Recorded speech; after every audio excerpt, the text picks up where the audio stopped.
பணி நீக்க வழக்குகளில் நீதிமன்றத்தில் விசாரணை நடக்கும்போது 2 விஷயம் முடிவு பண்ணுவாங்க. முதல் எழு வினா, அதாவது ப்ரிலிமினரி இஷ்யூவா இந்த வழக்கில் எதை டிசைட் பண்ண போகிறோம் அப்படின்னு முடிவு பண்ணுவாங்க.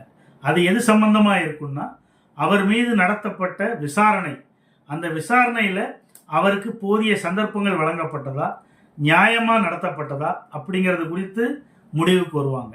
அப்படி முடிவுக்கு வரும்போது அவர் மீது நடத்தப்பட்ட விசாரணையில் அவருக்கு உரிய சந்தர்ப்பங்கள் வழங்கப்பட்டது, நியாயமாக நடத்தப்பட்டது அப்படின்னு கோர்ட்டு கருதினால் அடுத்து எதை டிசைட் பண்ணுவாங்க அப்படின்னா, அவருக்கு வழங்கப்பட்ட தண்டனை, அந்த தண்டனை ப்ரொபோர்ஷனேட்டா டிஸ்ப்ரொபோர்ஷனேட்டா, அதாவது தண்டனை குற்றத்துக்கு ஏற்ற மாதிரி தண்டனை வழங்கப்பட்டிருக்கா இல்லை அதிகபட்சமான தண்டனை வழங்கப்பட்டிருக்கா அப்படிங்கிறத நீதிமன்றத்தில் பார்ப்பாங்க அப்படிங்கிறத தெரிஞ்சுக்கணும்.